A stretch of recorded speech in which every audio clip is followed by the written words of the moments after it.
ನಿತ್ಯ ಅರಳಿ ಸುಗಂಧ ಬೀರುವುದು ಹೂವಿನ ಧರ್ಮ. ಅರಳಿದ ಹೂವನ್ನು ಮುಡಿಗೇರಿಸಿಕೊಳ್ಳುವುದು ಸ್ತ್ರೀಯರ ನಿತ್ಯ ಕರ್ಮ. ಆದರೆ ಸುರಕೃಪ ಸುಂದರಿಯರ ಸ್ನೇಹ ಬೆಳೆಸುವುದೇ ಈ ರಾಜವರ್ಮ. ಸದಾ ಯಾವುದೋ ಅದು ಪಾತರಗಿತ್ತಿ. ಅದು ಪಾತರಗಿತ್ತಿ ಅಲ್ರಿ ಧನ್ಯರ, ನಮ್ಮ ಅಮರೇಶನ್ ತಂಗಿ ಸುಂಕ. ಸದಾ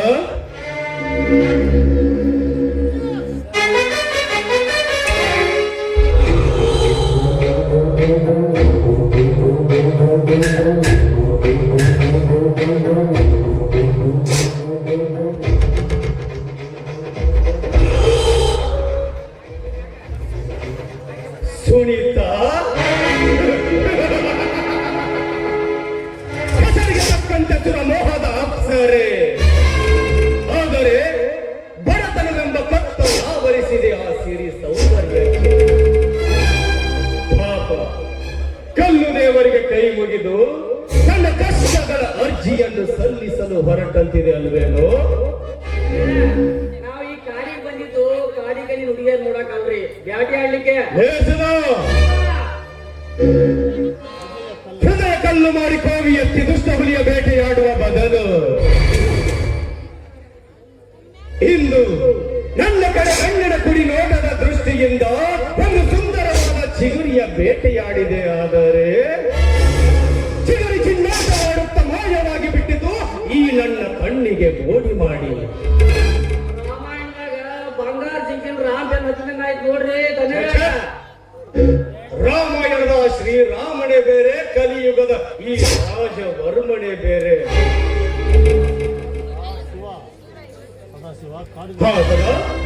ಕಾಡಿನಲ್ಲಿ ನೆಲೆಸಿದ ಈ ಕಲ್ಲು ಕಲ್ಲೇಶನ ಲಿಂಗಕ್ಕೆ ಕಂಡ ಮಹಿಳೆಯರು ತಂಡವಾಗಿ ಬರುವಂತೆ ಕಾಣುತ್ತಿದೆ ಅಲ್ವೇನೋ.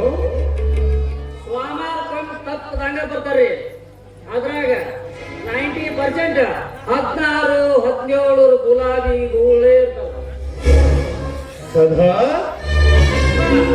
ಗುಲಾಬಿಗಳ ಸುತ್ತ ಮುಳ್ಳುಗಳಿರ್ತಾವೇನೋ. ಸದಾ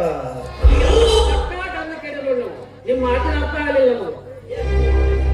ಲೇ ಅವಿವೇಕಿ, ಆ ಗುಲಾಬಿಗಳನ್ನು ಯಾರಾದರೂ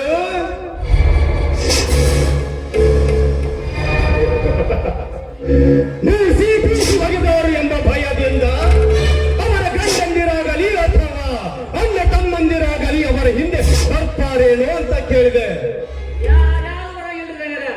ಓಣ್ಯಾನ್ ಹೂವು ಗುಲಾಬಿಗಳು ಎಲ್ಲ ಒಂದಾಗಿ ಬಣ್ಣದ ಸೀರೆ ಉಟ್ಕೊಂಡ ಮಠಕ್ಕೆ ಸ್ಲೋ ಪೌಡರ್ ಹಾಕೊಂಡ ಹಂಗ ನೋಡೋರ ಕಣ್ಣಿಗೆ ಕತ್ಲೆ ಕೈಬೇಕ್ರಿ. ಹಂಗ ಬರ್ತಾರ.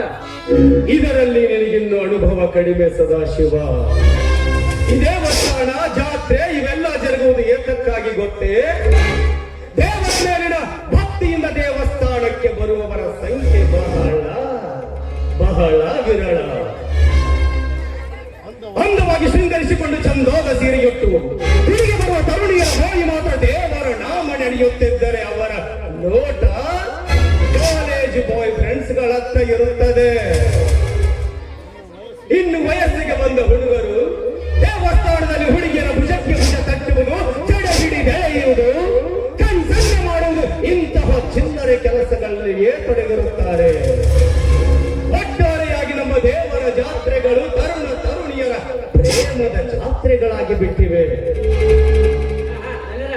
ಇದು ನಿಮ್ಮ ಸ್ವಂತ ಅನುಭವ ಮಾತಂತ ಆಗೋದು ಯಾಕ್ರಿ? ನಾನಂತ ಚಿಲ್ಲರೆ ಮನುಷ್ಯನೇ ಅಲ್ಲ.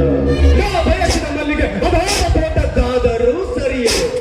ಅದು ಹೊರಗಡೆ ಮೊಗ್ಗಾಗಿದ್ದರು ಬಲಾತ್ಕಾರದಿಂದ ಬಳ್ಳಿಯಿಂದ ಬೇರ್ಪಡಿಸಿ ಅದರ ಎಸಳುಗಳನ್ನು ಬಿಡಿಸಿ ಆಸೆ ತೀರಿಸಿಕೊಳ್ಳುವುದೇ ನನ್ನ ಚಪಲ. ಇವತ್ತು ಬರೇ ಗುಲಾಬಿಗಳು ಪುರಾಣ ಯಾಕೆ ಆಗಂಗಿಲ್ಲನ್ರಿ? ಏಸದ ಇಂದು 10 ಹುಲಿಗಳು ಪ್ರಾಣಿಗಳನ್ನು ಕೊಂದಷ್ಟೇ ಆನಂದವಾಗಿದೆ ನನಗೆ. ಹಾ ಸದಾ ಇರ್ಲಿ, ತಡವಾಯ್ತು, ನಡೆ ಮನೆಗೆ ಹೋಗೋಣ. ಅಲ್ರಿ ಧನ್ಯರ ಸುಮ್ಮನೆ ನನ್ನ ಹತ್ರ ಬಂದು ಕೊರ್ಕೊಂಡ್ ಬರ್ತೀರಿ. ಏನ್ ಒಂದು ಗುಬ್ಬಿ ಉಳಾನು ಸಾಯಿಸ್ತೀರಿ ನೀವು. ಗಾಡಿಗೆ ಏನು ಅವಶ್ಯಕತೆ ಇರುತ್ತೆ. ಏ ನಡಿಲೇ, ನನಗೆ ಸ್ವಲ್ಪ ಕೆಲಸ ಇದೆ, ಆಮೇಲೆ ಬರ್ತೀನಿ.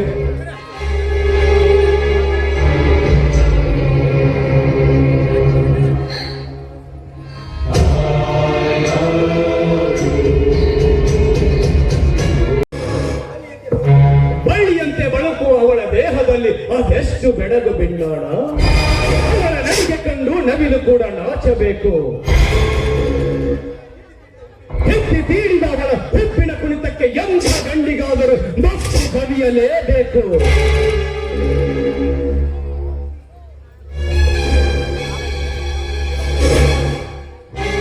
ನಾನು ಅವಳು ಕಂಡಂತ ಆ ಕ್ಷಣ ನಮ್ಮನೆ ಬರೋದಕ್ಕೆ ನನಗೆ ಚಿಕ್ಕಂದಿನಿಂದಲೂ ನಾನು ನಿನಗೆ ಗೆಳತಿಯರಲ್ವಾ, ಅದಕ್ಕೋಸ್ಕರ ಯಾವುದು ಚಿಂತೆ ಮಾಡದೆ ನೇರವಾಗಿ ನಮ್ಮ ಮನೆಗೆ ಬಂದು ಹಾಗೆ ಆಗಲಿ ಸುಮಿತ್ರಾ, ಎಷ್ಟೇ ಆಗ್ಲಿ ಈ ನಿನ್ನ ಬಡ ಗೆಳತಿನ ನೀನು ಬರ್ತಿಲ್ವಲ್ಲ, ನನ್ಗಷ್ಟು ಸಾಕು. ಅಷ್ಟೇ ಅಲ್ಲ, ನಿನಗೇನೇ ಕಷ್ಟ ಬಂದ್ರು ನನ್ನ ಹತ್ರ ಹೇಳ್ತಾ ಇರಬೇಕು. ನಾನು ನನ್ನ ಕೈಲಾದ ಮಟ್ಟಿಗೆ ಸಹಾಯ ಮಾಡ್ತೀನಿ, ಆಯ್ತಾ? ಸರಿ, ಸಮಯ ಬಂದಾಗ ಸಹಾಯವನ್ನ ಯಾಚಿಸಿರಿ ನಾನಿರ್ಲಾರೆ. ಸಮಯವಾಯ್ತು, ನಾನು ಬರಲ್ಲ. ಅಣ್ಣ ಮನೆಯಲ್ಲಿ ದಾರಿ ಕಾಯ್ತಾ ಇರ್ತಾರೆ. ಅಂದಾಗೆ ನಿಮ್ಮಣ್ಣ ಅಮ್ಮ ಎಷ್ಟು ಚೆನ್ನಾಗಿದ್ದಾರ? ಚೆನ್ನಾಗಿದ್ದಾರೆ, ಆದ್ರೆ ನನ್ನ ಚಿಂತೆನೆ ಕೊಡ್ತಾ ಇದ್ದಾರೆ. ಚಿಂತೆನ ಯಾಕೆ? ಅದೇ ನನ್ನ ಮದುವೆ ಚಿಂತೆನೆ ಒಂದು ದೊಡ್ಡ ಸಮಸ್ಯೆ ಆಗ್ಬಿಟ್ಟಿದೆ. ಒಡ ಹುಟ್ಟಿದ ತಂಗಿ ಬೆಳೆದು ನಿಂತಾಗ ಎಲ್ಲ ಅಣ್ಣಂದಿರು ಚಿಂತೆ ಮಾಡ್ಬೇಕಾಗತ್ತೆ. ಹೋಗ್ಲಿ, ಈಗ ನಿಮ್ಮಣ್ಣ ಏನ್ ಕೆಲಸ ಮಾಡ್ಕೊಂಡಿದ್ದಾರೆ? ಎಲ್ಲೆಲ್ಲೋ ಸುತ್ತಾಡಿದ್ರು, ಯಾವ ನೌಕರಿ ಸಿಗ್ಲಿಲ್ಲ. ಕೊನೆಗೂ ಅದು ಯಾವುದೋ ಒಂದು ಫ್ಯಾಕ್ಟರಿಲಿ ಕ್ಲರ್ಕ್ ಅಂತ ಕೆಲಸ ಮಾಡ್ತಾ ಇದ್ದಾರೆ. ತಿಂಗಳಿಗೆ 3,000 ರೂಪಾಯಿ ಸಂಬಳ. ಅದರಲ್ಲಿ ನಾವು ಜೀವನ ಮಾಡ್ತಾ ಇದ್ದೀವಿ. ಪಾಪ ಪಾಪ.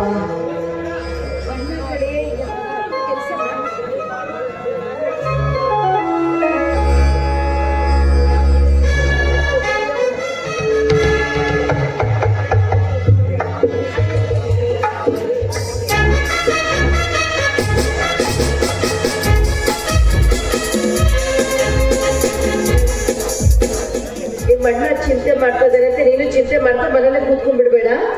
ಆಗಾಗ ನಮ್ಮ ಮನೆಗೆ ಬರ್ತಾರೆ, ಹೇಳಿದ್ದು ನೆನಪಿರ್ಲಿ. Thank you Sumitra. ಅಣ್ಣ ಅಣ್ಣ, ಇವಳು ನನ್ ಗೆಳತಿ ಸುನಿತಾ ಅಂತ.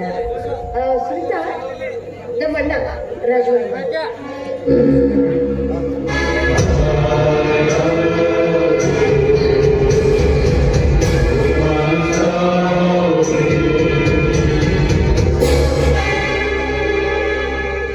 ನಮಸ್ಕಾರ. ನೋಡಿ ನಮ್ಮ ಧನ್ಯರ ಚಮತ್ಕಾರ. ಲೇಸದ ಆ ಬಂದು ಕಣ್ಣನ್ನ ರೂಮ್ ನಲ್ಲಿಟ್ಟು ಈ ತಿಂಗಳ ಲೆಕ್ಕ ಪತ್ರ ಸರಿಪಡಿಸಿ ನಾಡು ಬಂದು ಚೆಕ್ ಮಾಡುವವರೆಗೂ ರೂಮ್ ನಲ್ಲೇ ಬಿದ್ದಿರ್ಬೇಕು. ಎಷ್ಟನಿ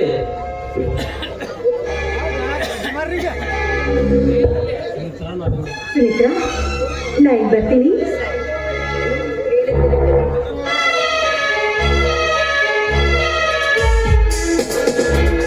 ಅಣ್ಣ ಏನ್ ಮಾಡ್ತಾ ಇದೀಯ? ಇಲ್ಲಮ್ಮ, ನಡಿ, ಊಟ ಮಾಡಿದಂತೆ. ಊಟ ಮಾಡಲ್ವಾ?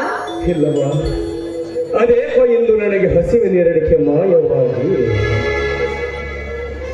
ಮನಸ್ಸಿಗೆ ನೆಮ್ಮದಿಯೇ ಇಲ್ಲದಂತಾಗಿದೆ. ಹೋಗುವ, ನೀನು ಊಟ ಮಾಡು. ಅದಕ್ಕೆ ನಾನು ನಿನಗೆ ಹೇಳ್ತಾ ಇರೋದು. ಮೇಲಿನ ಮೇಲೆ ಯಾಕೆ ಹೇಳ್ತಿದ್ರೆ ಹೇಳು? ಮದುವೆ ಮಾಡ್ಕೋ, ಮದುವೆ ಮಾಡ್ಕೋ, ನನ್ನ ಮಾತೇ ಕೇಳಲ್ಲ ನೀನು. ಹೇ ಸುಮಿತ್ರಾ, ಮದುವೆಯಾದ ಕ್ಷಣ ಮನದ ಬೇಸರ ಕಳೆಯಲು ಹೆಂಡತಿಯಾಗಿ ಬರುವ ಹೆಣ್ಣನ್ನ ಸಿನಿಮಾ ಥಿಯೇಟರ್ ಅಂತ ತಿಳ್ಕೊಂಡಿದ್ದೀಯಾ? ಮನಸ್ಸಿನಲ್ಲಿ ಯಾವುದಾದ್ರೊಂದು ಭಾವನೆ ಮೂಡಿದಾಗ ಅದು ಬೇಗ ಈಡೇರದಿದ್ದಾಗ ಮನ ಮುರುಡಿ ಮುದ್ದೆಯಾಗುತ್ತದೆ. ಹೃದಯ ಭಾರವಾಗಿ ದೇಹ ಆಲಸ್ಯದ ಆಗರವಾಗುತ್ತದೆ. ಆಗ ಹೆಂಡತಿಯಾದವಳು ತಾನೆ ಏನ್ ಮಾಡ್ತಾಳೆ? ಅದಾವುದಪ್ಪ ನಿನ್ನ ಮನದಲ್ಲಿ ಆಸೆ ಈಡೇರದೆ ಇರೋದು? ಛೇ ಛೇ, ನನಗೆ ಅಸಾಧ್ಯವಾದುದಾವುದು ಇಲ್ಲ. ಅದು ಅಲ್ಲದೆ ನನ್ನ ಆಸೆಯನ್ನು ಈಡೇರಿಸಿಕೊಳ್ಳದ ದುರ್ಬಲದು ನಾನಲ್ಲ. ಆದರೆ ನನ್ನ ಕೊರತೆಗೆ ಅಳತೆ ಇಲ್ಲ. ಸರಿ, ನಾನು ಊಟ ಮಾಡ್ತೀನಿ, ನೀನ್ ಯಾವಾಗ ಬೇಕಾದ್ರೂ ಊಟ ಮಾಡ್ಕೊ.